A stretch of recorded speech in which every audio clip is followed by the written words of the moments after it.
क्या अरविंद केजरीवाल फूट डालो और राज करो की रणनीति पर चल रहे हैं? क्या अरविंद केजरीवाल आग में घी डालने का काम कर रहे हैं? क्या अरविंद केजरीवाल बीजेपी और आरएसएस के रिश्तों में दरार डालना चाहते हैं? ये सवाल लगातार सोशल मीडिया पर उठाए जा रहे हैं। इस सवालों का जवाब हम इसी वीडियो में जानने की कोशिश करेंगे।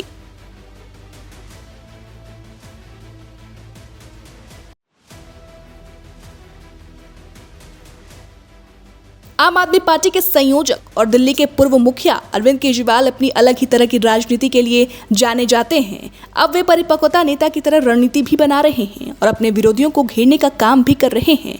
इसी कड़ी में अरविंद केजरीवाल की एक नई नीति सामने आई है, फूट डालो और राज करो। लोकसभा चुनाव के दौरान ही इसके रुझान देखने को मिल गए थे, जब अरविंद केजरीवाल बीजेपी के अंदर फूट डालने का काम कर रहे थे।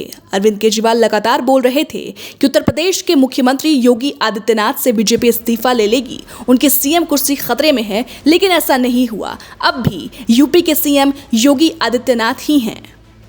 अब इन बयानों के मायने भी आपको बाद में बताएंगे, लेकिन पहले केजरीवाल के एक और बयान को समझना जरूरी है। हरियाणा में जनता की अदालत को संबोधित करते हुए जिस तरह से केजरीवाल ने संघ और बीजेपी के बीच में दरार पैदा करने की कोशिश की है, वो किसी से छिपी नहीं है।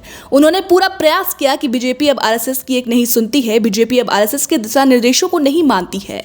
अब कहने को संघ बीजेपी के रिश्ते उसका आंतरिक मामला है, लेकिन राजनीति में ज्यादा समय तक कुछ भी आंतरिक नहीं रहता और सियासत कब उबाल मारने लगे नहीं कहा जा सकता।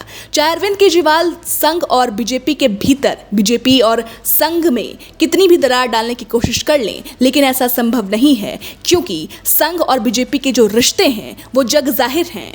दरअसल अरविंद केजरीवाल ने आरएसएस से कुल 5 सवाल किए हैं। पहला सवाल तो ये रहा कि क्या बेटा मां से बड़ा हो चुका है। दूसरा सवाल, क्या भ्रष्ट नेताओं को पार्टी में शामिल करना सही। तीसरा सवाल, क्या मोदी पर लागू नहीं होती उम्र सीमा। और चौथा सवाल, विपक्षी नेताओं के पीछे एजेंसी संघ सहमत। अब देखिए, संघ और बीजेपी के बीच के रिश्ते को समझना भी बेहद जरूरी है। उसके बाद केजरीवाल के इस बयान के मायने भी समझे जा सकते हैं। ऐसे में ये कहना गलत नहीं होगा कि अरविंद केजरीवाल ने आग में घी डालने का काम किया है। जो रिश्ते पहले से ही थोड़े बहुत तनावपूर्ण चल रहे हैं, उनमें सवालों की बौछार के जरिए और ज्यादा असहज करने का काम अरविंद केजरीवाल कर रहे हैं।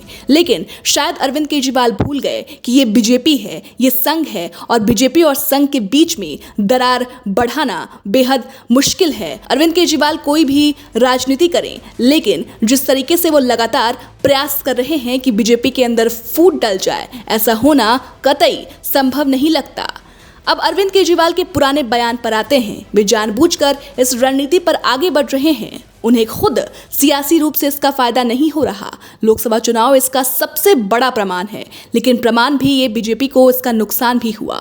असल में चुनाव के वक्त जब केजरीवाल ने 2 महीने में सीएम योगी के इस्तीफे की बात कही थी, इससे 2 बड़े नुकसान पार्टी को हुए थे। पहला नुकसान तो ये रहा, इसने केशव प्रसाद मौर्य जैसे नेताओं के हौसले बुलंद कर दिए। इसका भी प्रमाण कुछ दिन पहले ही यूपी की सियासत में दिख चुका है, जब सरकार बनाम संगठन की बहस छिड़ गई थी। लेकिन ये बीजेपी है और बीजेपी की रणनीति को समझना केजरीवाल के लिए इतना आसान नहीं है। बीजेपी ने रणनीति बनाई और साफ साफ पर्दे के आगे से दिखाया, लेकिन बीजेपी ने साफ साफ दिखाया कि बीजेपी के अंदर सब कुछ ठीक है और योगी और केशव प्रसाद मौर्य के बीच में सब कुछ ठीक ठाक चल रहा है। केजरीवाल को साफ साफ लगता है कि बीजेपी को अगर हराना है तो उसे अब अंदरूनी रूप से कमजोर करना जरूरी है। लेकिन बीजेपी की राजनीति, बीजेपी की रणनीति सबसे अलग रही है, तभी तो सबसे ज्यादा बीजेपी की ही सरकार राज्यों में है। लेकिन अब देखना दिलचस्प होगा कि जिस तरीके से अरविंद केजरीवाल ने आरएसएस और बीजेपी के रिश्तों को लेकर बयान दिया है, उससे बीजेपी और आरएसएस के बीच के संबंध पर